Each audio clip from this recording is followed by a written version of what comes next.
बताइए, inductive effect समझ में आ गया था पूरा अच्छा से?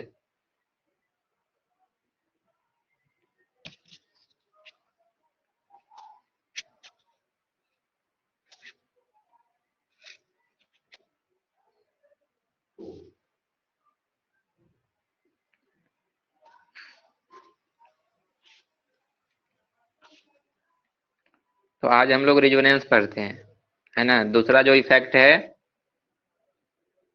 दूसरा जो इफेक्ट है, पहला क्या था इंडक्टिव इफेक्ट, दूसरा क्या था रेजोनेंस इफेक्ट, है ना। ये रेजोनेंस होता क्या है पहले वो हम लोग देख लेते हैं, है ना। रेजोनेंस मीन्स होता क्या है।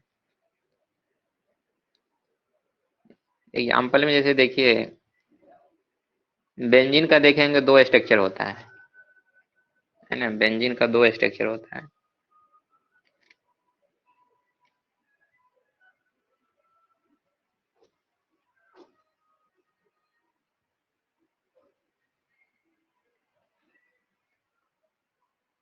ना। एक ये स्ट्रक्चर होता है, दूसरा ये स्ट्रक्चर होता है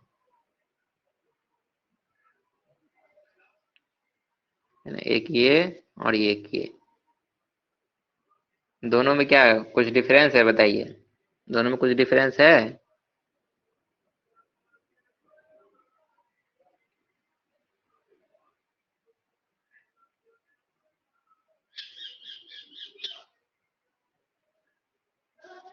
दोनों स्ट्रक्चर में कुछ डिफरेंस है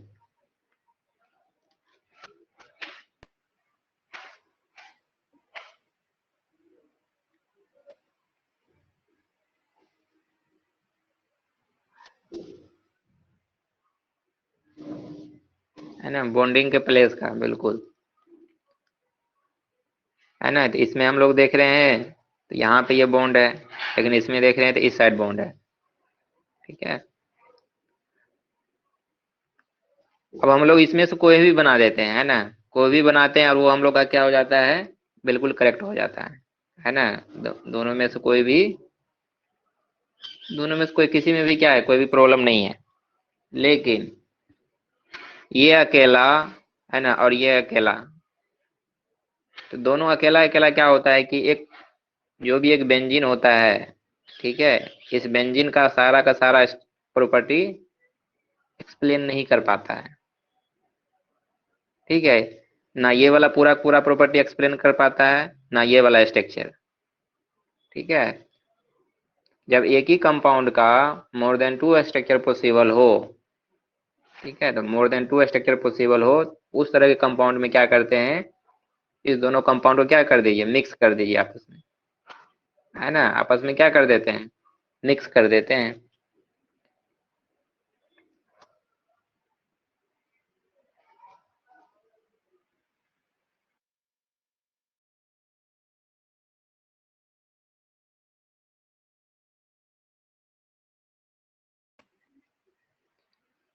तो आपस में मिक्स करेंगे तो कैसा बन जाएगा स्ट्रक्चर, देखिए इसका।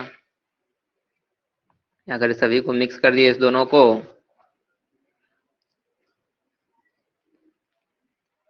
इस दोनों को मिक्स करेंगे तो कुछ इस तरह का स्ट्रक्चर बनेगा। इसमें डबल बॉन्ड कहाँ कहाँ आ जाएगा, यहाँ भी आ जाएगा, यहाँ भी आ जाएगा, यहाँ भी आ जाएगा, यहाँ भी आ जाएगा, और यहाँ।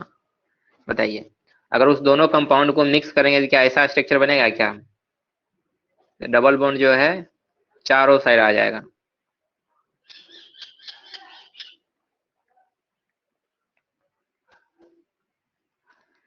है ना, चारों साइड आ जाएगा। लेकिन प्रॉब्लम कहाँ आता है, प्रॉब्लम कहाँ आता है, देखिए प्रॉब्लम कहाँ आता है, देखिए। यहाँ पे कार्बन है, ये बॉन्ड बना है, यहाँ भी कार्बन, कार्बन, फिर इसी तरह, और हम लोग सभी जगह डबल बॉन्ड लगा देते हैं। तो क्या होगा, अब कार्बन का देखिए एक कार्बन कितना बॉन्ड बना रहा है यहाँ पे,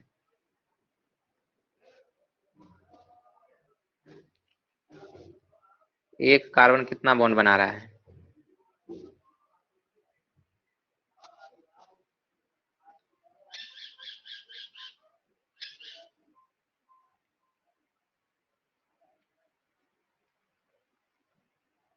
4 बॉन्ड बना रहा है यहाँ से, ये देखिए 2 बॉन्ड यहाँ से, 2 बॉन्ड यहाँ पे। लेकिन बेंजीन का स्ट्रक्चर क्या होता है, C6H6 होता है इसका फॉर्मूला। कार्बन 6 होना चाहिए और हाइड्रोजन भी 6 होना चाहिए, एक एक हाइड्रोजन भी जुड़ा हुआ है सभी से।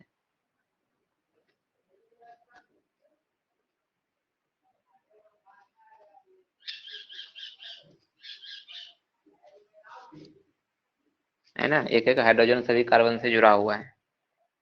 तो बताइए कार्बन मैक्सिमम कितना बॉन्ड बना सकता है, मैक्सिमम।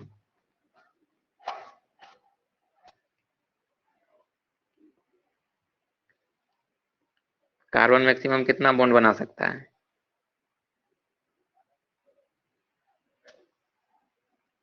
फोर बॉन्ड बना सकता है। लेकिन अगर इस कार्बन का बात करें, देखिए कार्बन कितना बॉन्ड बना रहा है, 2 बॉन्ड यहाँ से, 2 बॉन्ड यहाँ से और 1 बॉन्ड यहाँ से।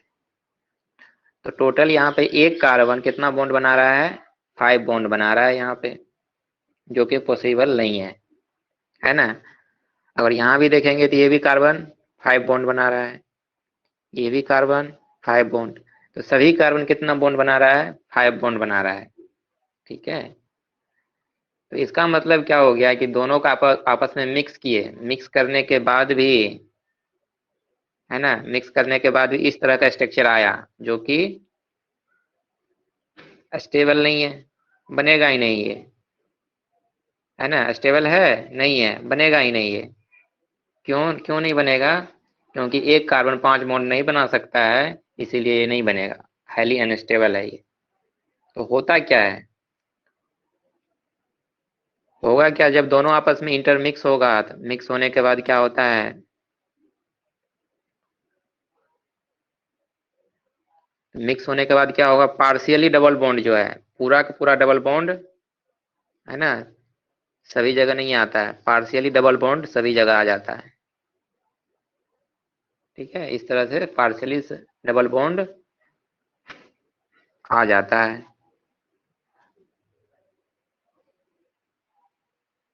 ठीक है, और इस स्ट्रक्चर को हम लोग क्या बोलते हैं, हाइब्रिड स्ट्रक्चर, है ना। क्या बोलते हैं, हाइब्रिड स्ट्रक्चर, या इसको हम लोग बोलते हैं रिजोनेंस हाइब्रिड। ठीक है, बायोलॉजी में पढ़े होंगे हाइब्रिड क्या होता है, पढ़े हैं बायोलॉजी में, बताइए।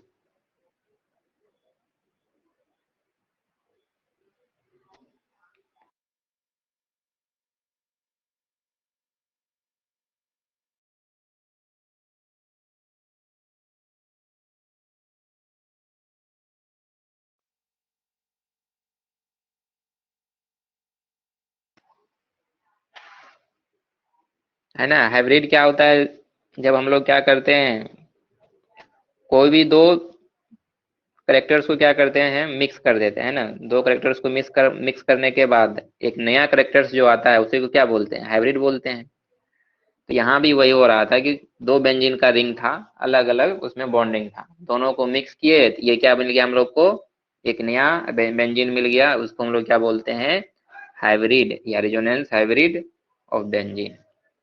ठीक है, और इसी प्रोसेस को हम लोग क्या बोलते हैं, मतलब intermixing of two structure of a same compound is known as resonance.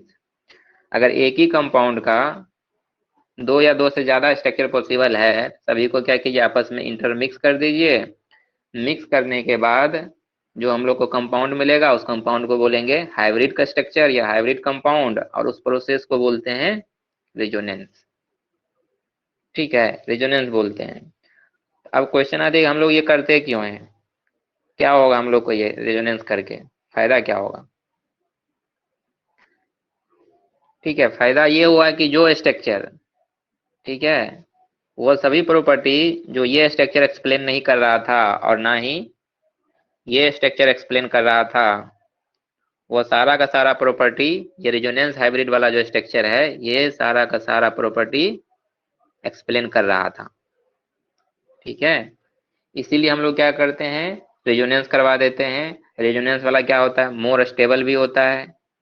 ठीक है, मोर स्टेबल भी होता है इस दोनों से, और वो सारा का सारा प्रॉपर्टी एक्सप्लेन करेगा जो बेंजीन का होता है। ठीक है। हम्म।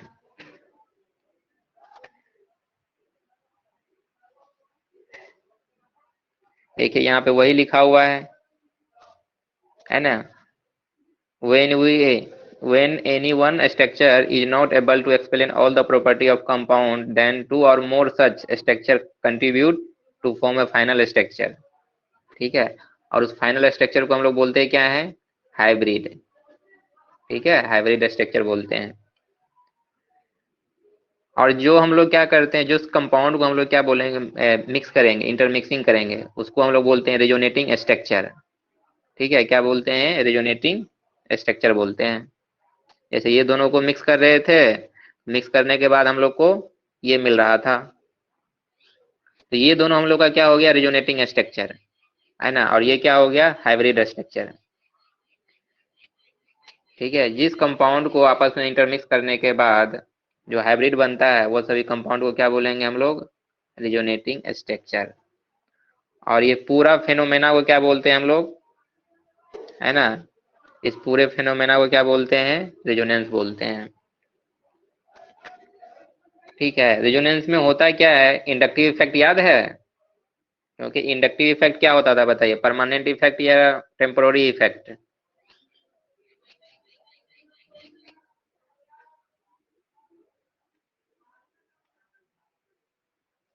है ना, परमानेंट होता था। लेकिन रेजोनेंस कैसा है, ये टेम्पोररी इफेक्ट है, ये ध्यान में रखिएगा। सेकेंड, इंडक्टिव इफेक्ट जो ट्रेवल करता था किस बॉन्ड से करता था, सिग्मा बॉन्ड या पाई बॉन्ड, बताइए। इंडक्टिव इफेक्ट सिग्मा बॉन्ड या पाई बॉन्ड, है ना, सिग्मा बॉन्ड के थ्रू। लेकिन रेजोनेंस जो है, रेजोनेंस इसमें पाई बॉन्ड के थ्रू होगा, ओनली पाई बॉन्ड। ठीक है, पाई बॉन्ड, पाई बॉन्ड में होगा कौन, पाई इलेक्ट्रॉन होगा, सिर्फ और सिर्फ किसका डीलोकलाइज होगा, पाई इलेक्ट्रॉन्स का डीलोकलाइज होगा। ठीक है, और इंडक्टिव इफेक्ट में बताइए, जो चार्ज डेवलप हो रहा था पार्शियली चार्ज, वो पार्शियली शिफ्टिंग के कारण हो रहा था या परमानेंटली शिफ्टिंग के कारण होता है या कंप्लीटली शिफ्टिंग के कारण हो रहा था। इंडक्टिव इफेक्ट में इलेक्ट्रॉन्स का पार्शियली शिफ्टिंग होता है कंप्लीटली,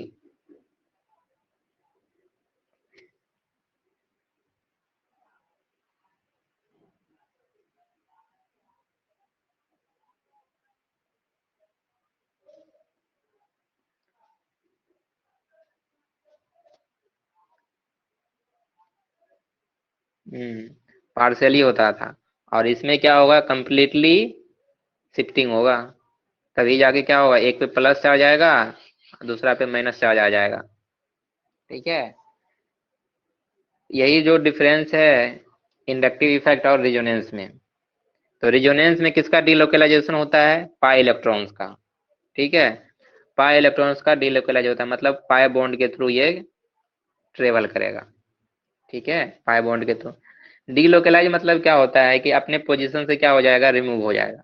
अभी हम लोग को माइनस चार्ज यहाँ दिख रहा है, ये हो सकता है कि ये डीलोकलाइज होके इस कार्बन पे आ जाए, इस कार्बन पे आ जाए, तो इसी इसी को हम लोग बोलते हैं डीलोकलाइज। ठीक है, इसी को क्या बोलते हैं, डीलोकलाइज। कहीं पे भी एक जगह लोकलाइज्ड नहीं रहेगा, फिक्स्ड नहीं रहेगा, ये क्या होते रहेगा, ट्रांसफर होते रहेगा चार्ज, ये इसी को हम लोग क्या बोलते हैं, डीलोकलाइजेशन ऑफ पाई इलेक्ट्रॉन्स। जैसे यहाँ पे देखिए, ये भी बेंजीन का स्ट्रक्चर और ये भी बेंजीन का स्ट्रक्चर, जब इस दोनों को आपस में इंटरमिक्सिंग किया गया तो हम लोग को ये मिल गया, है ना, ये मिल गया। ये मिलने के बाद क्या हो गया, देखिए इसको हम लोग क्या बोलते हैं, रिजोनेंस हाइब्रिड बोलते हैं, और इस दोनों को क्या बोलेंगे, रिजोनेटिंग स्ट्रक्चर, आरएस जिसको शॉर्ट फॉर्म में बोलते हैं।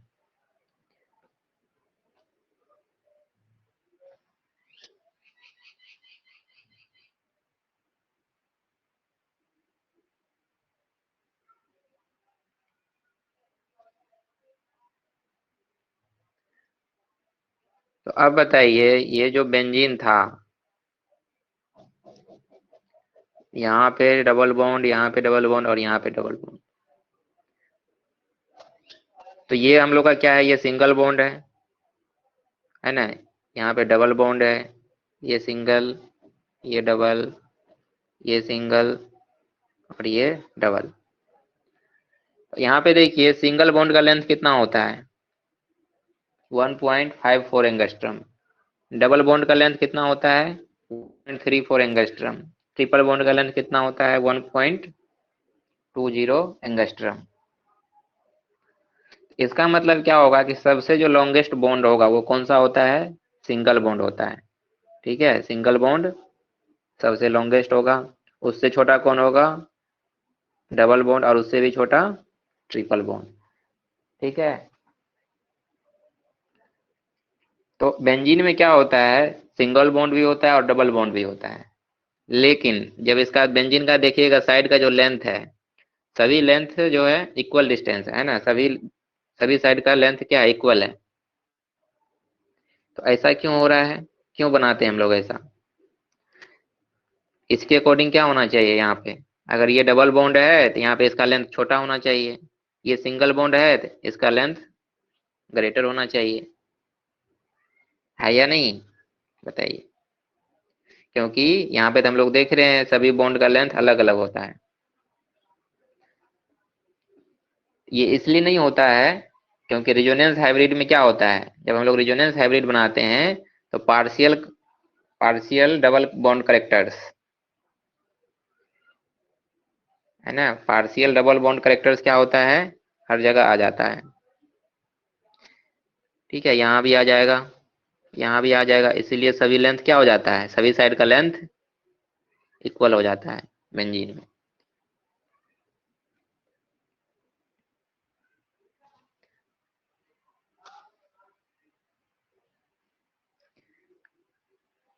देखिए बॉन्ड लेंथ क्या होता है, बॉन्ड लेंथ डिसोसिएशन एनर्जी की इनवर्सली प्रोपोर्शनल होता है।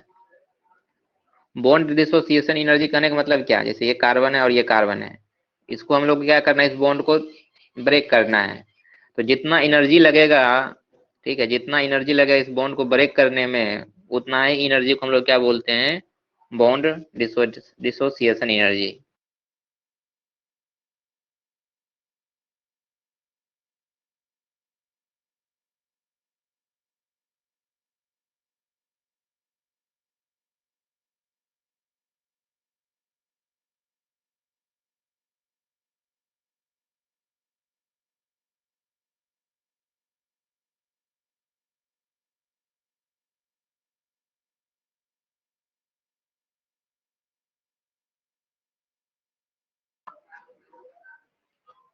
है ना, तो बॉन्ड डिसोसिएशन एनर्जी क्या हो जाता है, बॉन्ड को तोड़ने के लिए जितना एनर्जी देते हैं उसी को हम लोग क्या बोलते हैं, बॉन्ड डिसोसिएशन एनर्जी।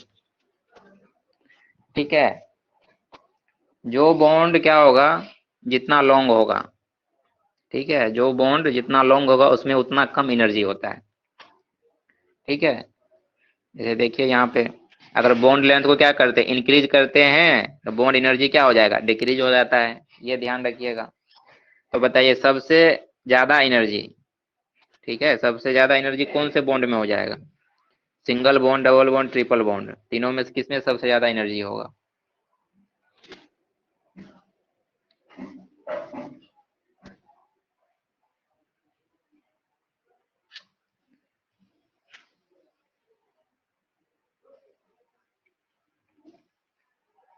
देखिए ये फॉर्मूला ये फॉर्मूला क्या है कि बॉन्ड लेंथ को इंक्रीज करेंगे, ठीक है, बॉन्ड लेंथ को इंक्रीज करेंगे तो उस बॉन्ड को ब्रेक करने के लिए हम लोग को बहुत कम एनर्जी चाहिए।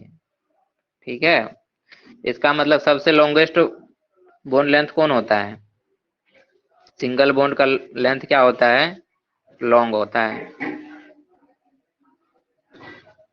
है ना, ये लॉन्ग होता है। तो इसको तोड़ने के लिए, इस बॉन्ड को तोड़ने के लिए हम लोग को बहुत कम एनर्जी देना पड़ेगा, बहुत कम एनर्जी देके भी हम लोग क्या करेंगे इस बॉन्ड को तोड़ लेंगे। तो इसका मतलब क्या हो गया कि सिंगल बॉन्ड ज्यादा सिंगल बॉन्ड क्या होता है ज्यादा स्ट्रॉन्ग नहीं होता है, ठीक है, in comparison with double bond. तो डबल बॉन्ड में क्या है, इस सिंगल बॉन्ड को तोड़ना ही है, जो इसमें जो सिग्मा बॉन्ड है उसको तो तोड़ना ही है, उसके अलावा ये जो पाई बॉन्ड है उसको भी तोड़ना है। ठीक है, तो जितना एनर्जी सिंगल बॉन्ड तोड़ने के लिए लगेगा उतना एनर्जी तो इसमें भी लगेगा, लेकिन एक एक्स्ट्रा पाई बॉन्ड है, उस पाई बॉन्ड को भी तोड़ने के लिए हम लोग को एक्स्ट्रा एनर्जी देना पड़ेगा। ठीक है, तो ट्रिपल बॉन्ड में क्या होगा, इसमें क्या होता है, एक सिग्मा बॉन्ड होता है और दो पाई बॉन्ड होता है। ठीक है, दो पाई बॉन्ड होता है। अब तो एक सिग्मा बॉन्ड को जितना एनर्जी चाहिए यहाँ पे सिंगल बॉन्ड को तोड़ने के लिए उतना एनर्जी तो चाहिए ही चाहिए, लेकिन यहाँ पे दो पाई बॉन्ड एक्स्ट्रा है। ठीक है, दो पाई बॉन्ड एक्स्ट्रा है, उसको तोड़ने के लिए ज्यादा एनर्जी चाहिए। तो ठीक है, तो इसमें सबसे ज्यादा एनर्जी कौन से बॉन्ड को चाहिए तोड़ने के लिए, ट्रिपल बॉन्ड को सबसे ज्यादा एनर्जी चाहिए। फिर उसके बाद डबल बॉन्ड को, सबसे कम सिंगल बॉन्ड को चाहिए। ठीक है, लेंथ जितना ज्यादा होगा उसका बॉन्ड एनर्जी कितना कम ही होगा, उसका बॉन्ड एनर्जी कम होगा। अगर बॉन्ड एनर्जी कम है तो उसको तोड़ने के लिए भी कम एनर्जी चाहिए, ये हमेशा ध्यान रखिएगा। ठीक है, जो बॉन्ड जितना छोटा होगा, जो बॉन्ड जितना छोटा होगा उसमें उतना ज्यादा एनर्जी होगा, और उसको तोड़ने के लिए हम लोग को एनर्जी भी ज्यादा लगाना पड़ेगा। ठीक है, एनर्जी भी ज्यादा लगाना पड़ेगा। जैसे होता है ना, मान लीजिए कि अब इतना बड़ा पेंसिल है, ठीक है, इसको हम लोग को क्या करना है, बीच से तोड़ना है। तो हम लोग क्या करते हैं, इस साइड से क्या करते हैं, पकड़ते हैं और तोड़ लेते हैं। लेकिन जब पेंसिल इतना ही बड़ा हो, ठीक है, और इसको हम लोग को बीच से तोड़ना है, मिडिल से तोड़ना है, हम लोग को क्या करना पड़ता है, फोर्स बहुत ज्यादा लगाना पड़ता है, तब जाके ये टूटेगा। हो सकता है नहीं भी टूटे, लेकिन ये वाला पेंसिल क्या होता है, बहुत इजीली टूट जाता है।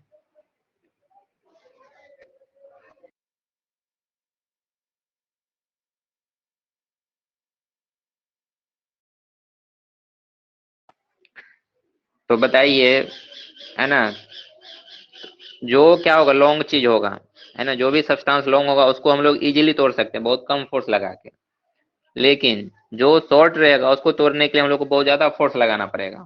सेम यही कॉन्सेप्ट यूज होता है बॉन्ड में।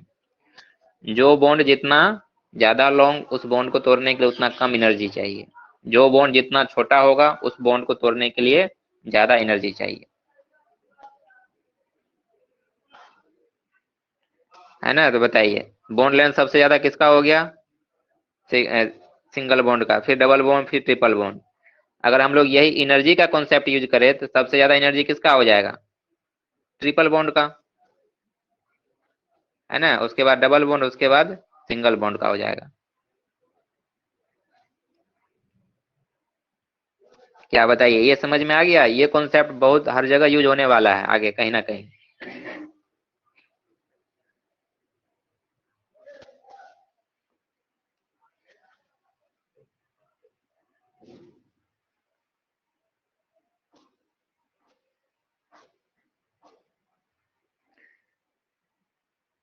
ठीक है, अब देखिए रिजोनेंस होने के लिए कंडीशन क्या क्या है। जैसे हम लोग इंडक्टिव इफेक्ट के लिए कंडीशन देखे थे, उसी तरह हम लोग रिजोनेंस के लिए भी कंडीशन देखते हैं।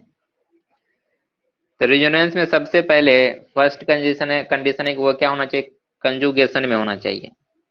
ठीक है,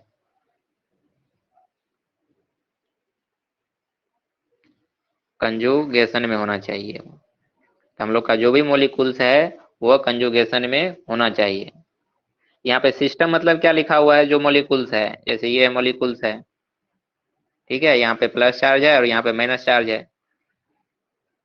तो ये क्या होना चाहिए, ये मॉलिक्यूल्स कंजुगेशन में होना चाहिए। है ना, जब तक कंजुगेशन में नहीं रहेगा तब तक वो रिजोनेंस नहीं कर सकता है ना, रिजोनेंस नहीं कर सकता है।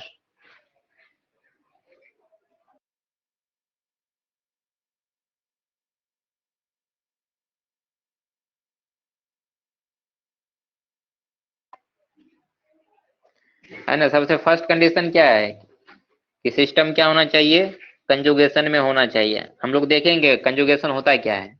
ठीक है, अभी सिर्फ कंडीशन मतलब कि याद करते जाइए कि system must be conjugated, conjugation में होना चाहिए। ठीक है, दूसरा क्या है, सिस्टम क्या होना चाहिए, प्लानर में होना चाहिए, मतलब एक ही प्लेन में होना, जितना भी मॉलिक्यूल्स है सारा का सारा एक ही प्लेन में होना चाहिए। ठीक है, अगर ये मॉलिक्यूल्स अगर पेपर के प्लेन में है तो ये भी पेपर के प्लेन में होना चाहिए, सारा पेपर के प्लेन में ही होना चाहिए। ऐसा नहीं कि एक प्लेन के पेपर के प्लेन से ऊपर है, दूसरा पेपर के प्लेन से नीचे है, तो उसमें रेजोनेंस नहीं हो सकता है। ठीक है, उसमें रेजोनेंस नहीं हो सकता है। तो सिस्टम कैसा होना चाहिए, सारा का सारा सिस्टम में जितना भी मॉलिक्यूल्स है, जितना भी एटम्स है, सभी एक ही प्लेन में लाई करना चाहिए। ठीक है, एक ही प्लेन में लाई करना चाहिए।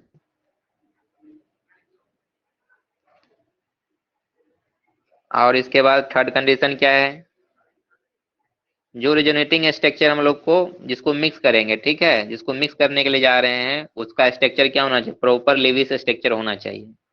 ठीक है, लेविस स्ट्रक्चर क्या होता है, कहने का मतलब कि सभी का ऑक्टेट पूरा होना चाहिए। ठीक है, जो भी मॉलिक्यूल्स है उसका ऑक्टेट क्या होना चाहिए, हर हमेशा पूरा होना चाहिए। उसी को हम लोग बोलते हैं प्रॉपर लेविस स्ट्रक्चर। क्योंकि कोई भी मॉलिक्यूल्स रिएक्शन क्यों करेगा, रिएक्शन इसलिए करता है कि वो अपना ऑक्टेट पूरा करे, है ना। जब तक उसका ऑक्टेट पूरा नहीं होगा तब तक वो स्टेबल रह ही नहीं सकता है ना, जब तक वो स्टेबल रह ही नहीं सकता है। इसीलिए थर्ड कंडीशन क्या है कि रेजोनेटिंग स्ट्रक्चर का प्रॉपर लेविस स्ट्रक्चर होना चाहिए। अगर लेविस स्ट्रक्चर को फुलफिल नहीं कर रहा है तो वो फिर रेजोनेटिंग या रेजोनेंस में जाएगा ही नहीं। थर्ड कंडीशन क्या है, नंबर ऑफ अनपेयर्ड इलेक्ट्रॉन। मान लीजिए कि क्या है, कोई भी, जैसे यही था बेंजीन था, इसमें कितना रेजोनेटिंग स्ट्रक्चर था, अभी मान लेते हैं दो ही है। ठीक है, दो टू रेजोनेटिंग स्ट्रक्चर है। अगर इसमें हम लोग मान लेते हैं कि दो अनपेयर्ड इलेक्ट्रॉन है, इसमें भी कितना होना चाहिए, दो ही अनपेयर्ड इलेक्ट्रॉन होना चाहिए।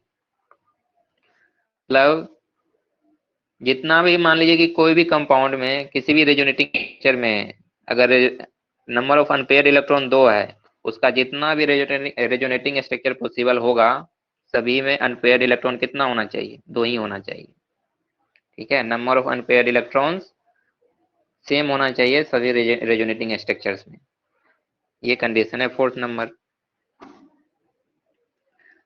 फिफ्थ नंबर क्या है, और ये सबसे इंपॉर्टेंट है फिफ्थ नंबर, है ना। तो रेजोनेंस में जो होता है अरेंजमेंट किसका होता है, सिर्फ और सिर्फ इलेक्ट्रॉन का अरेंजमेंट होता है। ठीक है, एटम का अरेंजमेंट नहीं होता है। हम लोग एटम को एक यहां से हम लोग उठा के यहाँ पे जोड़ नहीं सकते हैं, सिर्फ इलेक्ट्रॉन यहाँ से ट्रांसफर होकर यहाँ आ सकता है, एटम्स यहाँ नहीं आएगा। ये एटम्स अगर यहाँ जुड़ा हुआ है तो यहीं जुड़ा हुआ रहेगा, ऐसा नहीं कि यहाँ पे ओ के पास आ जाएगा। सिर्फ इलेक्ट्रॉन ट्रांसपोर्ट होता है। ठीक है, तो रिजोनेंस में किसका अरेंजमेंट होता है, ओनली इलेक्ट्रॉन्स का, एटम्स का अरेंजमेंट होता है, नहीं होता है। ठीक है, एटम्स का अरेंजमेंट नहीं होता है।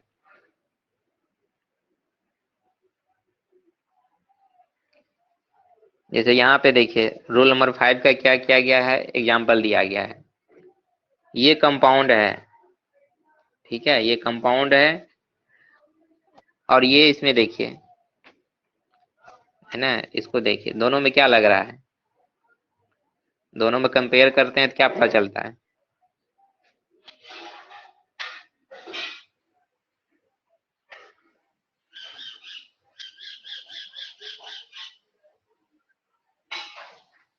ना। दोनों में कंपेयर कर रहे हैं तो यहाँ देखिए, ये डबल बॉन्ड यहाँ था ओ के पास, है ना, ओ के पास था, तो ये डबल बॉन्ड क्या हो गया, शिफ्ट होके यहाँ पे आ गया, और इसमें से एक हाइड्रोजन जो है यहाँ से, यहाँ पे 3 हाइड्रोजन था, वो हाइड्रोजन कहाँ चले गया है, ऑक्सीजन के पास आ गया है। ठीक है, हम लोग यहाँ पे क्या देख रहे हैं, यहाँ से एक हाइड्रोजन ही यहाँ से निकल गया। ठीक है, हाइड्रोजन यहाँ आके शिफ्ट हो गया यहाँ पे, तो यहाँ पे एटम्स का शिफ्टिंग हो गया। ठीक है, एटम का शिफ्टिंग हो गया या अरेंजमेंट रीअरेंजमेंट हो गया। लेकिन ये बोलता है क्या है कि सिर्फ इलेक्ट्रॉन का रीअरेंजमेंट करना है। ठीक है, इलेक्ट्रॉन का रीअरेंजमेंट करना है। तो यहाँ पे देखिए क्या हुआ, यहाँ पे माइनस चार्ज आया। अब यहाँ पे माइनस चार्ज क्यों आया, कैसे देखेंगे हम लोग। ठीक है, और ये माइनस चार्ज यहाँ से यहाँ पे आकर अटैक करता है, फिर ये यहाँ पे आ जाता है डबल। देखेंगे यहाँ पे हम लोग सारा स्टेप बाय स्टेप।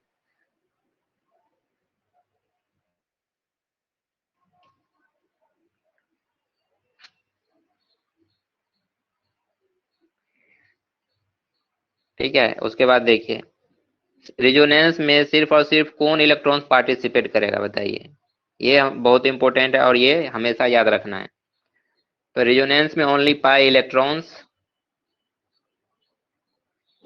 है ना, रेजोनेंस में ओनली पाई इलेक्ट्रॉन्स पार्टिसिपेट करता है,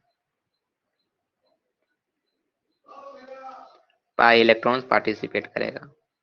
और ये पाई इलेक्ट्रॉन्स रहता कहाँ है, अनहाइब्रिड, अनहाइब्रिड ऑर्बिटल्स में रहता है। ठीक है, ऑर्बिटल्स में रहता है। ठीक है, जैसे हाइब्रिड हम लोग क्वेश्चन पढ़े होंगे, हाइब्रिडाइजेशन, है ना, केमिस्ट्री में आता है एक हाइब्रिडाइजेशन। तो हाइब्रिडाइजेशन में हाइब्रिडाइजेशन किसका होता है, इलेक्ट्रॉन्स का होता है या ऑर्बिटल्स का होता है, ये बताइए। अगर हम लोग किसी का हाइब्रिडाइजेशन लिखते हैं, ये sp2 है इसका हाइब्रिडाइजेशन, तो इसका मतलब क्या होता है बताइए, कुछ पता है?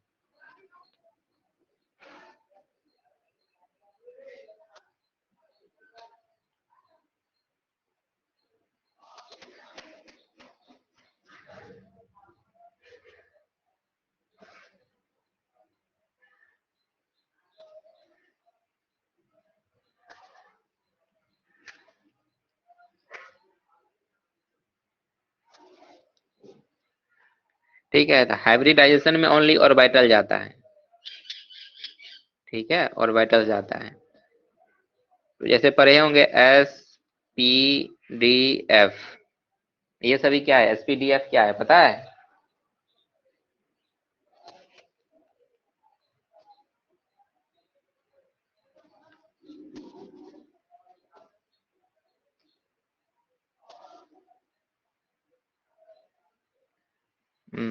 तो SPDF क्या है?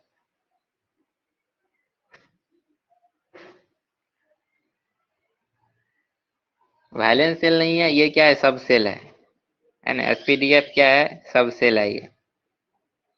ठीक है, जो सेल के अंदर होता है, जैसे मान लीजिए क्या है, ये के सेल है, तो के सेल के अंदर भी क्या होगा, बहुत सारा घर होगा।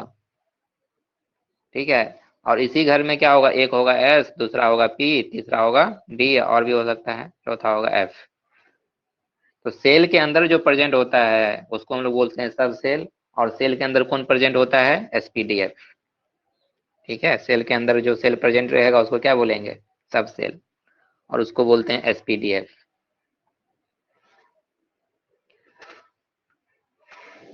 तो S में जो है कितना ऑर्बिटल होता है, एक ऑर्बिटल होता है।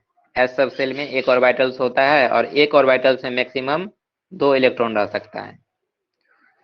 उसके बाद P ऑर्बिटल, P सब सेल है। P सब सेल में कितना ऑर्बिटल होता है, 3 ऑर्बिटल होता है। एक में रह सकता है, एक एक ऑर्बिटल में मैक्सिमम 2 इलेक्ट्रॉन रह सकता है। तो 3 ऑर्बिटल में मैक्सिमम कितना इलेक्ट्रॉन रह सकता है बताइए, 6। उसी तरह डी में कितना होता है, डी सब सेल में कितना ऑर्बिटल होगा, 5 ऑर्बिटल होता है। ठीक है, और एफ में 7 ऑर्बिटल होता है।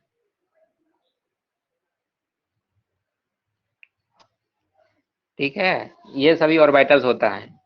एस में एक ऑर्बिटल्स होता है, पी में 3 ऑर्बिटल्स होगा, डी में 5 ऑर्बिटल्स होता है, और एफ में 7 ऑर्बिटल्स होता है।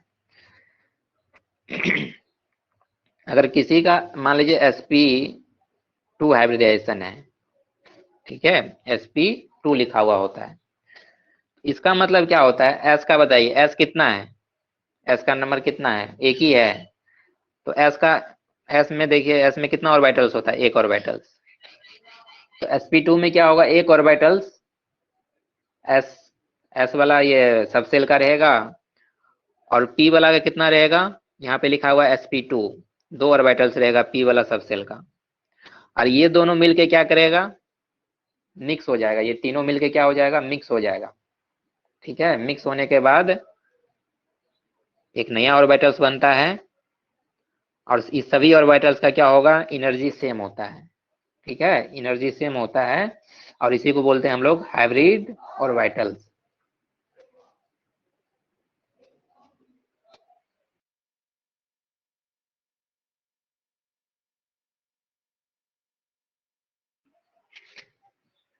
ठीक है, तो इसी को हम लोग बोलते हैं हाइब्रिड ऑर्बिटल्स।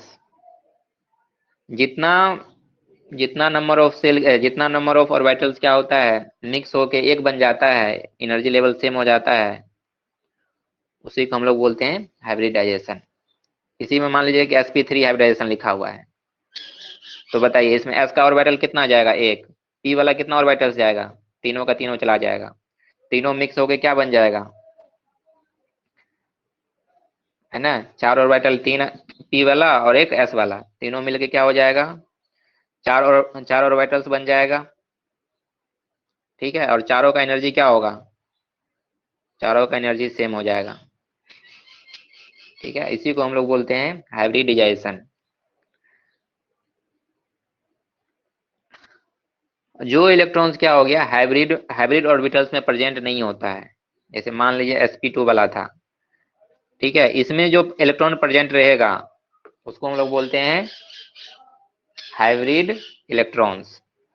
ठीक है, हाइब्रिड इलेक्ट्रॉन्स। जो इसमें क्या होगा, अनहाइब्रिड ऑर्बिटल में प्रेजेंट रहेगा उसको हम लोग बोलते हैं पाई इलेक्ट्रॉन्स। ठीक है, उसको क्या बोलते हैं, पाई इलेक्ट्रॉन्स। तो पाई इलेक्ट्रॉन्स ऑलवेज कहाँ रहेगा, अनहाइब्रिड ऑर्बिटल्स में रहता है, ये हमेशा ध्यान रखिएगा कि पाई इलेक्ट्रॉन कहाँ रहेगा, अनहाइब्रिड ऑर्बिटल्स में। ठीक है, जो कि बॉन्ड में पार्टिसिपेट नहीं करेगा। ठीक है, जो बॉन्ड में पार्टिसिपेट नहीं करता है।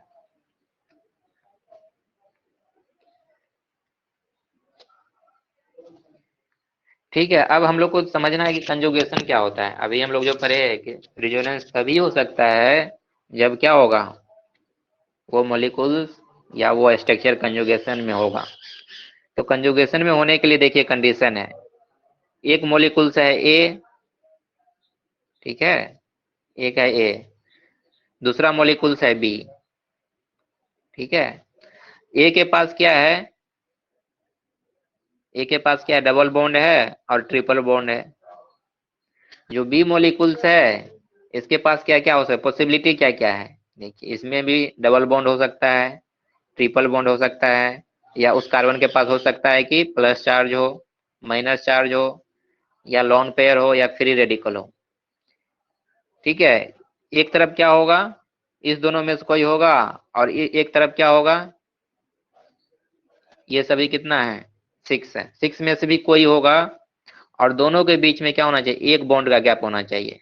ठीक है, एक बॉन्ड का क्या होना चाहिए, गैप होना चाहिए, तब जाकर हम लोग बोल सकते हैं कि वो क्या है, कंजुगेशन में है। ठीक है, तो इसका मतलब क्या हो गया, ए के पास क्या हो सकता है बताइए, सिंगल, डबल बॉन्ड और ट्रिपल बॉन्ड। सिंगल बॉन्ड से हम लोग को कंसीडर ही नहीं करना है। ठीक है, सिंगल बॉन्ड को कंसीडर ही नहीं करना है, डबल बॉन्ड ट्रिपल बॉन्ड होना चाहिए। दूसरी तरफ क्या होना चाहिए, डबल बॉन्ड है होगा, हो सकता है triple bond, minus charge, plus charge, lone pair और फ्री रेडिकल। इस सभी में से कोई भी हम लोग को दिख जाए, और एक तरफ ये दिख जाए, और दोनों के बीच में एक बॉन्ड का गैप होना चाहिए, सिर्फ और सिर्फ एक बॉन्ड का, तब जाकर हम लोग बोल सकते हैं कि वो सिस्टम क्या है, कंजुगेशन में है। ठीक है, कंजुगेशन में है।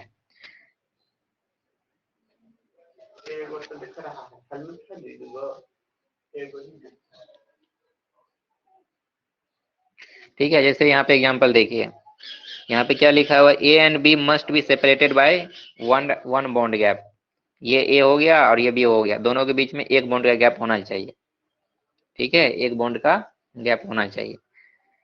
जैसे देखिए यहाँ पे कार्बन डबल बॉन्ड कार्बन, फिर single bond carbon double bond carbon. तो यहाँ पे देखिए, यहाँ पे हम लोग को डबल बॉन्ड दिख गया, और यहाँ भी डबल बॉन्ड दिख गया, ये हो गया ए और ये हो गया हम लोग का बी। और इस दोनों के बीच में बताइए एक बॉन्ड का गैप है या नहीं, बताइए, एक बॉन्ड का गैप है या नहीं, एक बॉन्ड का गैप भी है, एक, है ना, ये सिस्टम ए हो गया, दूसरा ये सिस्टम बी हो गया, और दोनों के बीच में एक बॉन्ड का गैप भी है, तो हम लोग बोल सकते हैं ये क्या है, कंजुगेशन में है ना, हम लोग बोल सकते हैं ये कंजुगेशन में है।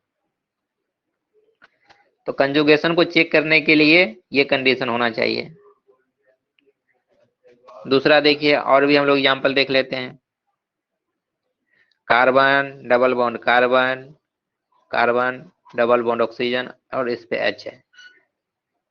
ठीक है, तो यहाँ देखिए, ये हम लोग को ये मानते हैं, यहाँ पे हम लोग को डबल बॉन्ड दिख गया, एक बॉन्ड का गैप है, और ये फिर यहाँ पे ये बी हो गया, और यहाँ भी हम लोग को डबल बॉन्ड दिख गया। ठीक है, यहाँ भी डबल बॉन्ड है और यहाँ भी डबल बॉन्ड, दोनों के बीच में एक बॉन्ड का गैप है। तो बताइए ये कंजुगेशन में है या नहीं? ये कंजुगेशन में है या नहीं?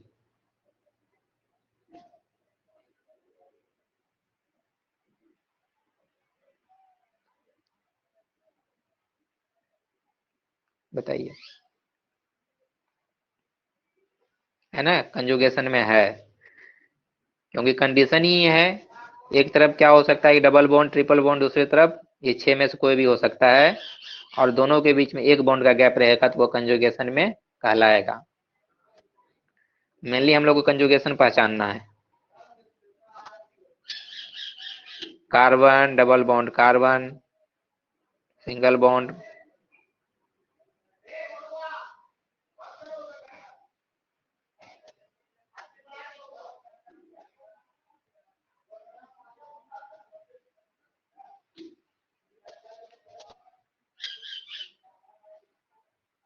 ठीक है। अब हम लोग को इसमें पहचानना है कि ये कंजुगेशन में है या नहीं। बताइए क्या लग रहा है आप लोग को, कंजुगेशन में है या नहीं?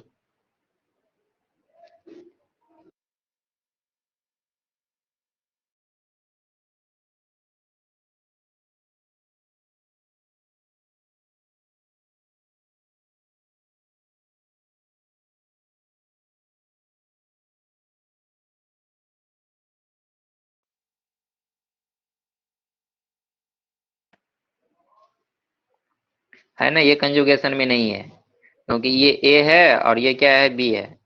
इस दोनों के बीच में हम लोग देख रहे हैं दो बॉन्ड का गैप हो जा रहा है, एक ये और एक ये, यहाँ से दो बॉन्ड का गैप हो जा रहा है, इसीलिए कंजुगेशन में नहीं है।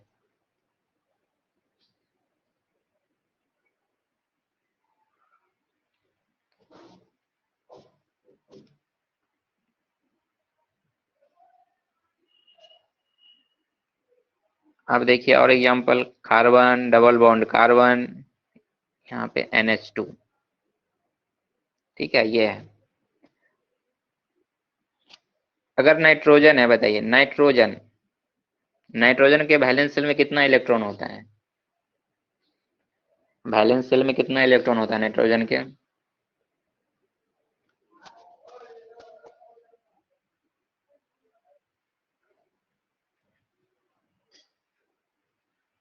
है ना, 5 इलेक्ट्रॉन्स होता है। तो 5 इलेक्ट्रॉन्स में से क्या होता है कि 3 इलेक्ट्रॉन्स क्या होता है, बॉन्ड बना लेता है ना, 3 इलेक्ट्रॉन्स क्या करता है, बॉन्ड बना लेता है। तो कार्बन नाइट्रोजन मैक्सिमम 3 बॉन्ड बना सकता है, और इसमें से क्या होगा, 3 इलेक्ट्रॉन इसका यूज हो जाएगा। लेकिन फिर भी इसके पास कितना इलेक्ट्रॉन बच जा रहा है, 2 इलेक्ट्रॉन बच जा रहा है, इसको हम लोग बोलते हैं लोन पेयर। और ये है ना, ये हाइब्रिडाइजेशन में ये जाता ही नहीं है, ये हमेशा कहाँ प्रेजेंट रहेगा, अनहाइब्रिड ऑर्बिटल्स में। ठीक है, अनहाइब्रिड ऑर्बिटल्स में रहेगा। तो इसका मतलब ये क्या हो जाएगा, बताइए, पाई इलेक्ट्रॉन्स कहलाएगा, है ना, पाई इलेक्ट्रॉन्स कहलाएगा।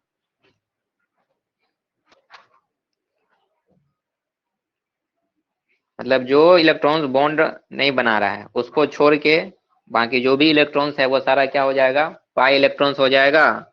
इसका मतलब नाइट्रोजन पे क्या होता है, लोन पेयर प्रेजेंट होता है या नहीं, बताइए। नाइट्रोजन पे लोन, एक लोन पेयर है। अब बताइए क्या ये कंजुगेशन में है?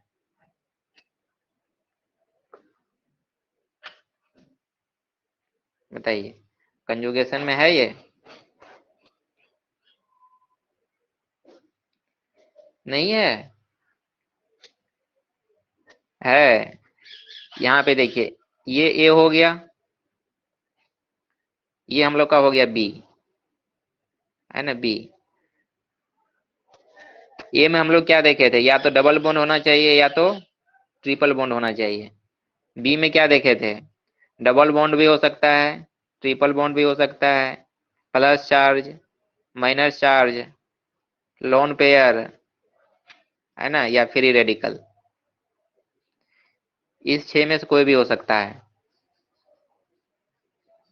ना। तो यहाँ पे देखिए, क्या ये लोन पेयर है, लोन पेयर है।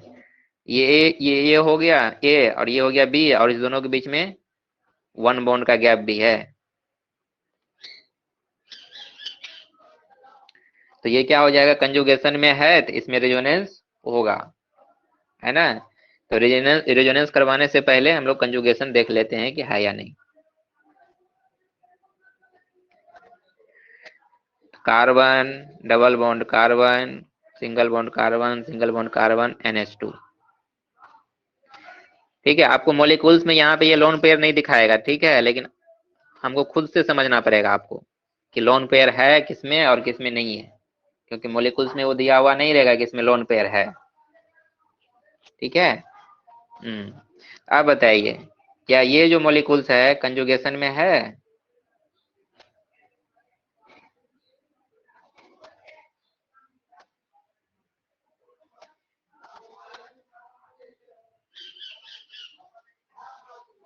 ना। ये वाला कंजुगेशन में नहीं है, क्यों, क्योंकि यहाँ 2 बॉन्ड का गैप दिख गया।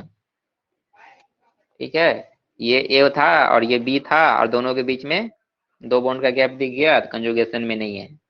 सेकंड वाला बताइए, सेकंड वाला कंजुगेशन में है।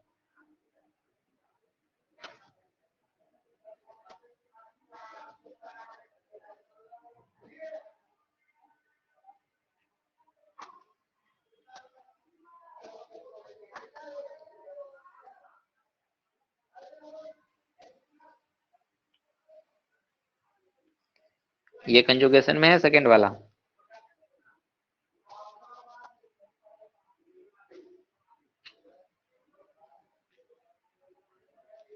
है ना, है। क्योंकि यहाँ पे ऑक्सीजन मैक्सिमम 2 बॉन्ड बना सकता है ना। ऑक्सीजन मैक्सिमम 2 बॉन्ड बना सकता है, लेकिन हम लोग जानते हैं ऑक्सीजन के पास क्या होता है, उसके वैलेंस शेल में 6 इलेक्ट्रॉन होता है। 2 इलेक्ट्रॉन का यूज करके तो वो क्या कर रहा है, बॉन्ड बना रहा है, लेकिन फिर भी तभी 4 इलेक्ट्रॉन्स होगा। इसके पास कितना पाए लोन पेयर हो जाता है, दो लोन पेयर होता है। ठीक है, ऑक्सीजन के पास 2 लोन पेयर होता है। ये हो गया ए, ये हो गया बी, दोनों के बीच में 1 बॉन्ड का गैप है, इसीलिए क्या है, कंजुगेशन में है।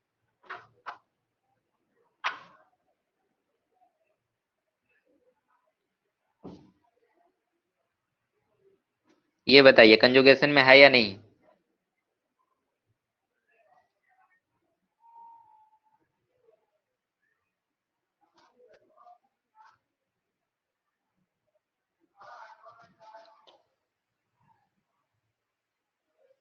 दोनों है, दोनों कंजुगेशन में है। यहाँ प्लस चार्ज है और यहाँ माइनस चार्ज है, 1 बॉन्ड का गैप है, यहाँ पे डबल बॉन्ड है। ठीक है, कंजुगेशन में है।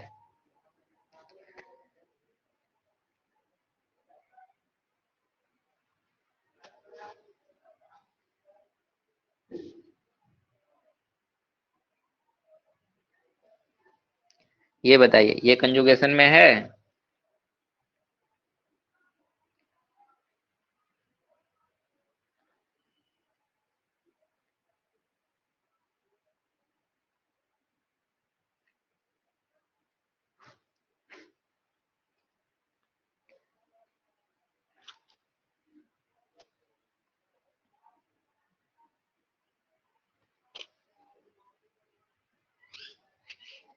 ना, है बिल्कुल। यहाँ पे डबल बॉन्ड है, 1 बॉन्ड का गैप है, और यहाँ पे प्लस चार्ज है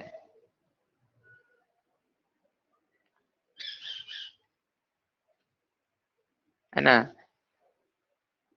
यहाँ पे क्या है, डबल बॉन्ड, 1 बॉन्ड का गैप और प्लस चार्ज, तो ये क्या हो गया, कंजुगेशन में है ना। उसी तरह सेकेंड में बताइए, सेकेंड नंबर कंजुगेशन में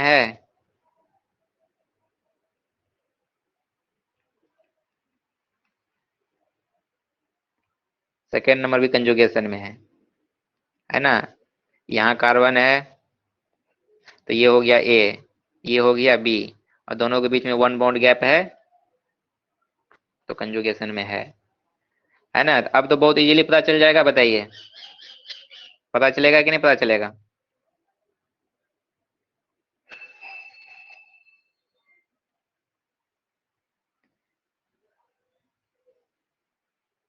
ये बताइए ये कंजुगेशन में है या नहीं।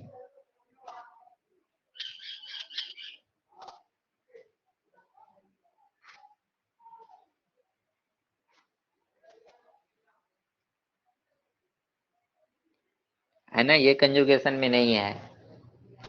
ये ए है और ये बी है, दोनों के बीच में क्या है, एक ये बॉन्ड का गैप है और ये दो दो बॉन्ड का गैप आ गया यहाँ पे, इसीलिए कंजुगेशन में नहीं है ना।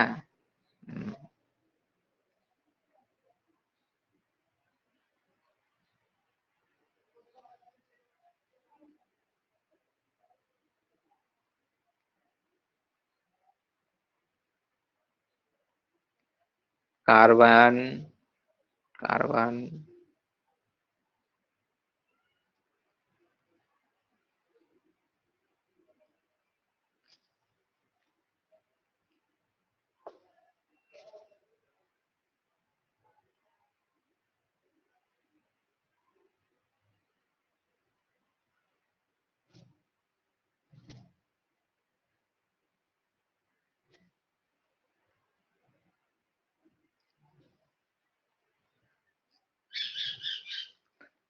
बताइए ये कंजुगेशन में है या नहीं।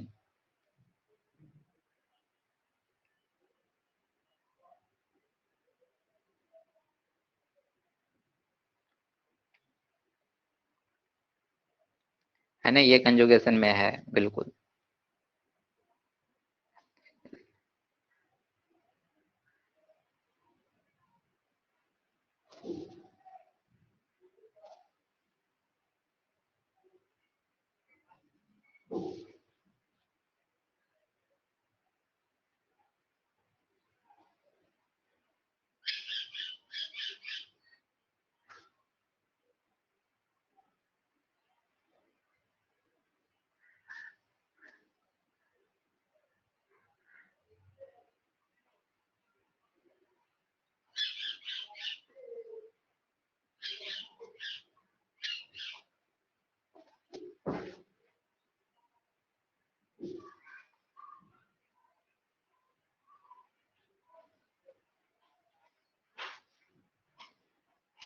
ठीक है, एक स्पेशल टाइप का कंजुगेशन होता है, वो देख लीजिए क्या होता है। उसका नाम होता है, नाम है बैक बॉन्डिंग।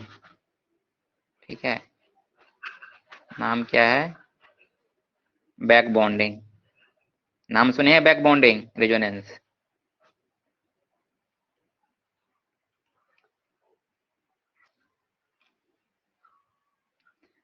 है ना, बैक बॉन्डिंग रेजोनेंस बोलते हैं इसमें। इसका कंडीशन क्या है, ये कब होगा, ये स्पेशल टाइप है, जब वो कंडीशन मिलेगा तभी ये हम लोग अप्लाई करेंगे, नहीं तो फिर अप्लाई नहीं करेंगे। ठीक है, जैसे हम लोग कार्बन पे प्लस चार्ज पढ़े थे, है ना। कार्बन पे प्लस चार्ज होने का मतलब क्या होता है, एक कार्बोकेटायन है ना। और कार्बोकेटायन में बताइए, ये इलेक्ट्रॉन डेफिशिएंट होता था या इलेक्ट्रॉन रिच होता था। डेफिशिएंट होता था, बिल्कुल, है ना। तो डेफिशिएंट होने के बाद बताइए इसमें क्या होगा, इसका जो सेल होगा या सब सेल होगा वो वैकेंट होगा या नहीं होगा, बताइए खाली होगा कि नहीं होगा इसका जो सेल है चाहे सब सेल, वैकेंट होगा या नहीं।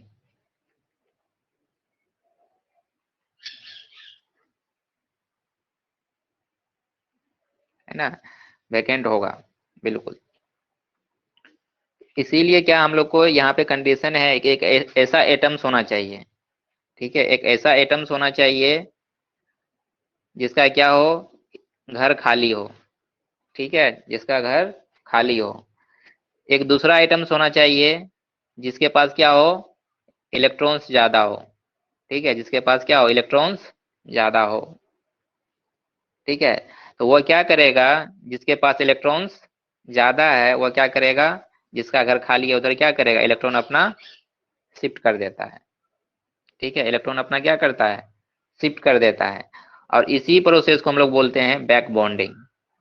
ठीक है, बैक बॉन्डिंग रेजोनेंस। जैसे यहाँ पे देखिए, यहाँ पे जो एग्जांपल दिया गया है, कार्बन है, ऑक्सीजन है, यहाँ पे हाइड्रोजन है, और कार्बन पे प्लस चार्ज है। इसका मतलब क्या है, कार्बन का एक घर खाली है। ठीक है, कार्बन का एक घर खाली है, और ये जो ऑक्सीजन है ना, और ये जो ऑक्सीजन है इसके पास इलेक्ट्रॉन ज्यादा है। ठीक है, और हम लोग यहाँ पे ये भी देखे, ये हो गया हम लोग का ए और ये हो गया बी। ठीक है, तो बताइए, सबसे पहले देखना है क्या ये कंजुगेशन में है या नहीं है। कंजुगेशन में है,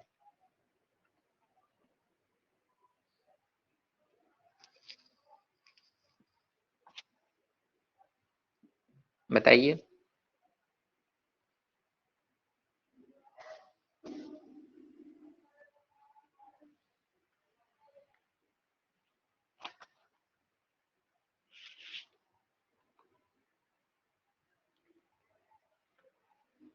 नहीं है, चलिए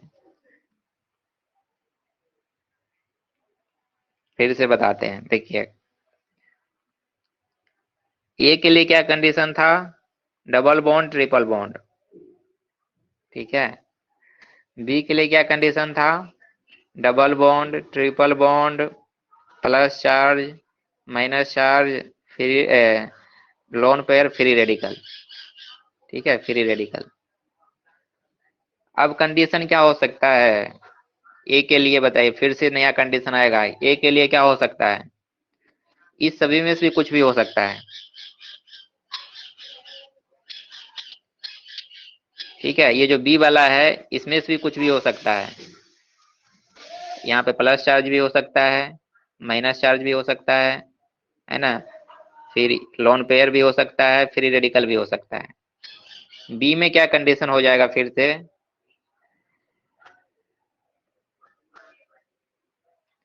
ठीक है, बी में क्या कंडीशन होगा, देखिए बी में भी हो सकता है कि यहाँ पे माइनस चार्ज हो, प्लस चार्ज हो, लोन पेयर हो, है ना, फ्री रेडिकल हो। ऐसा मतलब ये कंडीशन ये नहीं है कि यहाँ पे ए में क्या होना चाहिए, ऑलवेज या तो पाए मतलब ट्रिपल बॉन्ड होना चाहिए या तो डबल बॉन्ड होना चाहिए, ऐसा कंडीशन नहीं है। तो ए में ये भी प्लस चार्ज भी हो सकता है, माइनस भी हो सकता है, लोन पेयर भी हो सकता है, और फ्री रेडिकल भी हो सकता है। तो बी में क्या हो सकता है, ये आपका डबल बॉन्ड हो ही सकता है, ट्रिपल बॉन्ड हो ही सकता है, हो सकता है लोन पेयर भी हो, ये भी और माइनस चार्ज भी हो, प्लस चार्ज भी हो। ठीक है, तो कंडीशन ये ऑलवेज मतलब कि ये फ्लो नहीं है कि एक तरफ क्या होना चाहिए, डबल बॉन्ड होना ही चाहिए, चाहे ट्रिपल बॉन्ड होना ही चाहिए, ये कंडीशन है ही नहीं। ठीक है, ये कंडीशन नहीं है, मतलब ये सभी में से कोई भी क्या होना चाहिए, दो रहना चाहिए, जितना भी हम लोग लिखे। ठीक है, double bond, triple bond, plus charge, minus charge, lone pair, और फ्री रेडिकल। ठीक है, इस छह में से क्या होना चाहिए, कोई भी ए पे प्रेजेंट होना चाहिए, कोई भी बी पे प्रेजेंट होना चाहिए, और दोनों के बीच में क्या होना चाहिए, एक बॉन्ड का गैप होना चाहिए। मेन जनरल कंडीशन ये है। ठीक है, जनरल कंडीशन ये है। इस छह में से ए पे भी कोई प्रेजेंट हो सकता है, इस छह में से बी पे भी कोई प्रेजेंट हो सकता है, और दोनों के बीच में एक बॉन्ड का गैप ही होना चाहिए। ठीक है, तब भी हम लोग क्या बोलेंगे, कंजुगेशन में है। ठीक है, तब भी बोलेंगे कि वो सिस्टम क्या है, कंजुगेशन में है। ठीक है, ये कंडीशन है।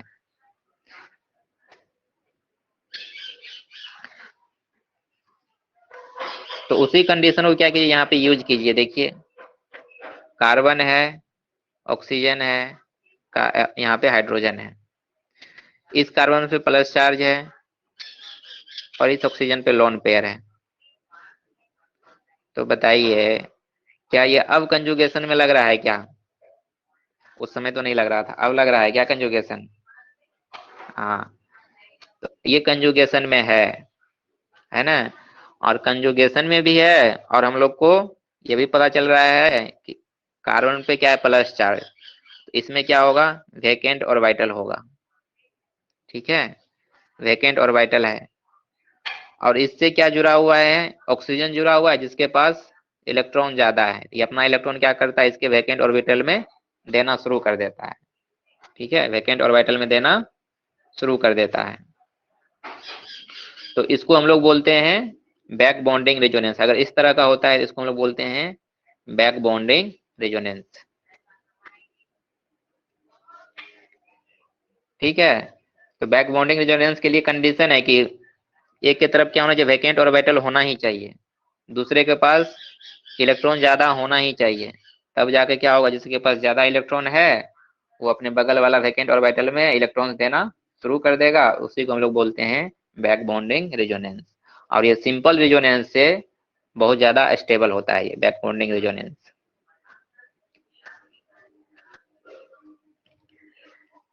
ठीक है, और केमिस्ट्री में देखिए, अगर ये एरो है, इस एरो का मतलब क्या होता है, रिएक्शन। इसका मतलब क्या होता है, रिएक्शन का सिंबल है। अगर ये सिंबल है, इसको हम लोग बोलते हैं रेजोनेटिंग स्ट्रक्चर के लिए, जैसे ये था, है ना। ये दोनों क्या था, बेंजीन का रेजोनेटिंग स्ट्रक्चर था। रेजोनेटिंग स्ट्रक्चर बनाएंगे तो ये सिंबल यूज करेंगे, दोनों तरफ एरो रहेगा। ठीक है, ये एरो तो जानते ही हैं, रिवर्सिबल रिएक्शन का एरो है।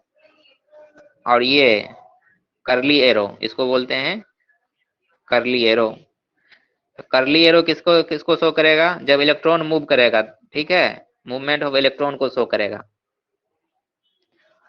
और ये है ना, ये एरो किसको शो करेगा, जब होमोलाइटिक फिजन होगा। मतलब दो दो दो मतलब कि यहाँ पे बॉन्डेड कार्बन जुड़ा हुआ है। जब ये होमोलाइटिक बॉन्ड फिजन होगा तो हम लोग कैसे करते हैं, इसे देखिए, कार्बन कार्बन जब ये टूट गया, ऐसे हम लोग इसको दिखाते हैं। तो इसका मतलब क्या हो गया, एक इलेक्ट्रॉन इसके पास भी आ गया और एक इलेक्ट्रॉन इसके पास भी आ गया। तो इस एरो से हम लोग क्या दिखाते हैं, होमोलाइटिक बॉन्ड फिजन। ठीक है, ये एरो का याद रखिएगा। ये एरो किसको डिनोट करेगा, मूवमेंट ऑफ इलेक्ट्रॉन को।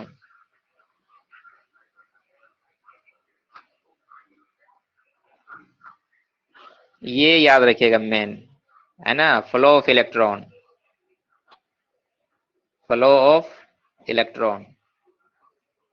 रिजोनेंस में ये बहुत जरूरी है। ठीक है, इलेक्ट्रॉन किधर से किधर फ्लो करेगा, कंजुगेशन में तो रहेगा ही रहेगा। ठीक है, कंजुगेशन में रहेगा। मान लीजिए यहाँ पे क्या है, कार्बन है, सिंगल बॉन्ड कार्बन है, एक पे प्लस चार्ज दूसरा पे माइनस चार्ज, इधर कार्बन इधर कार्बन, कंजुगेशन में है ये, है ना, ये कंजुगेशन में है। लेकिन इलेक्ट्रॉन किधर से किधर फ्लो करेगा, तो देखिए यहाँ माइनस से प्लस की तरफ फ्लो करेगा। वही यहाँ पे ऑर्डर ऑफ क्या है, फ्लो ऑफ इलेक्ट्रॉन्स। अगर एक के पास हम लोग को क्या दिख रहा है, माइनस चार्ज। ठीक है, दूसरे के पास क्या दिख रहा है, मान लीजिए ए पे माइनस चार्ज दिख गया, चाहे बी पे माइनस चार्ज दिख गया। ए पे माइनस चार्ज मान रहे हैं तो बी पे क्या होगा, मान लेते हैं लोन पेयर, पाई पाई बॉन्ड रहेगा, प्लस चार्ज रहेगा। तो इलेक्ट्रॉन किधर से किधर फ्लो होगा, अगर माइनस चार्ज है तो माइनस चार्ज से फ्लो होगा दूसरे के तरफ। ठीक है, तो माइनस चार्ज क्या हो गया, सबसे टॉप प्रायोरिटी होगा। अगर माइनस चार्ज प्रेजेंट है तो इलेक्ट्रॉन कहाँ से फ्लो होगा, माइनस चार्ज से। ठीक है, अगर माइनस चार्ज नहीं है मान लीजिए, ठीक है, माइनस चार्ज नहीं है कंजुगेशन में, मान लेते हैं कि लोन पेयर है, तो फिर क्या होगा, लोन पेयर से ट्रांसफर होगा पाई बॉन्ड के तरफ या प्लस चार्ज के तरफ। ठीक है, अब हम लोग ये भी मान ले रहे हैं कि कंजुगेशन में क्या है, हम लोग का ना ये माइनस चार्ज है और ना ही लोन पेयर है, क्या है, पाई बॉन्ड है और प्लस चार्ज है। जैसे एग्जांपल यहाँ पे देखिए, यहाँ पे प्लस चार्ज और यहाँ पे पाई बॉन्ड है। अब जो इलेक्ट्रॉन कहाँ से कहाँ ट्रांसफर होगा, पॉजिटिव चार्ज से इलेक्ट्रॉन ट्रांसफर होता ही नहीं है, ठीक है, क्योंकि सबसे नीचे प्रेजेंट है। तो यहाँ इलेक्ट्रॉन कहाँ से ट्रांसफर होगा, इस पाई बॉन्ड से ट्रांसफर होगा यहाँ पे, ठीक है, यहाँ पे होगा, या इससे पहले भी अभी वहां पे नहीं ट्रांसफर करते हम लोग। पहले ये इलेक्ट्रॉन यहाँ पे आएगा, इस पे आएगा माइनस चार्ज, फिर ये यहाँ पे आएगा, ठीक है, फिर यहाँ पे बॉन्ड बन जाएगा, वो हम लोग देखेंगे बाद में। तो ये फ्लो ऑफ इलेक्ट्रॉन है, मतलब कि फ्लो ऑफ इलेक्ट्रॉन का ऑर्डर है। अगर माइनस चार्ज है तो माइनस चार्ज से फ्लो होगा, अगर माइनस चार्ज नहीं है, लोन पेयर दिख गया तो लोन पेयर से हम लोग फ्लो करवाना स्टार्ट करेंगे। लोन पेयर भी नहीं है, पाई बॉन्ड है, तो पाई बॉन्ड से स्टार्ट करवाएंगे फ्लो ऑफ इलेक्ट्रॉन।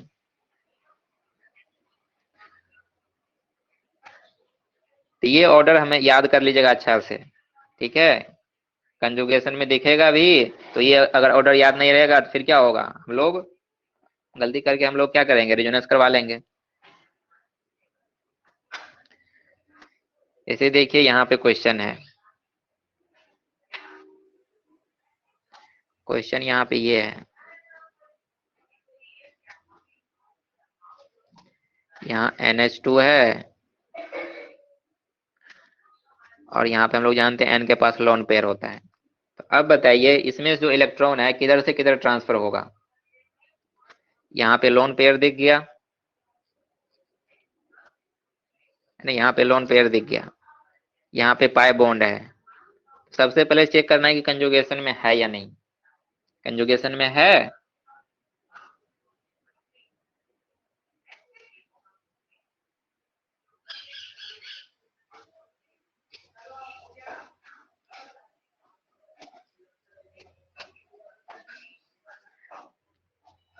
कंजुगेशन में है ना। अब हम लोग को चेक करना है कि फ्लो ऑफ इलेक्ट्रॉन किधर से किधर होगा, यहाँ पे लोन पेयर और यहाँ पे पाई बॉन्ड है, माइनस चार्ज तो है नहीं, इलेक्ट्रॉन यहाँ से इधर की ओर ट्रांसफर होगा। बताइए पता चल रहा है क्या ये,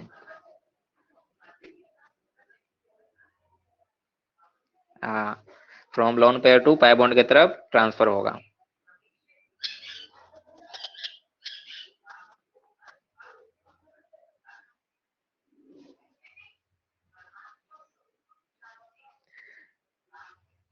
तो यहाँ पे देखिए क्या होगा, ये लोन पेयर है, ठीक है, इस कार्बन पे आएगा, इस कार्बन पे आएगा, फिर यहाँ पे पाई बॉन्ड है, फिर ये टूट के यहाँ पे आएगा, वो हम लोग देखेंगे बाद में। ये तो पता चल रहा है कि लोन पेयर से किधर होगा ट्रांसफर, पाई बॉन्ड की तरफ होगा। चलिए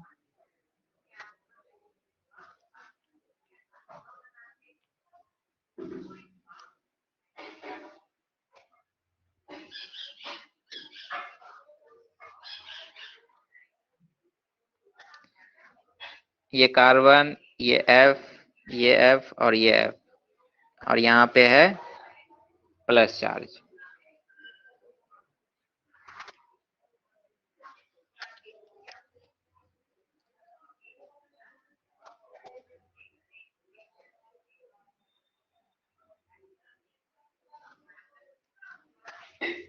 क्या बताइए, क्या ये रेजोनेंस में है, रेजोनेंस में बोलते कंजुगेशन में है,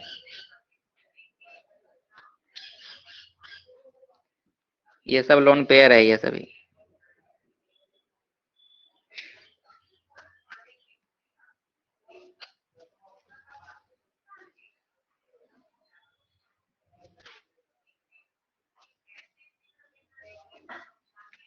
है बिल्कुल है ना, रेजोनेंस में है, कंजुगेशन में है।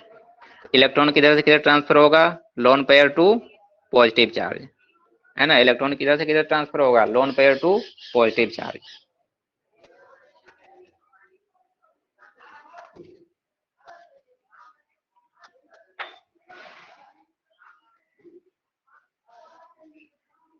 ठीक है, तो इसमें देखिएगा बहुत सारा इसमें क्वेश्चन दिया हुआ है, एक बार देखिएगा ट्राई करके।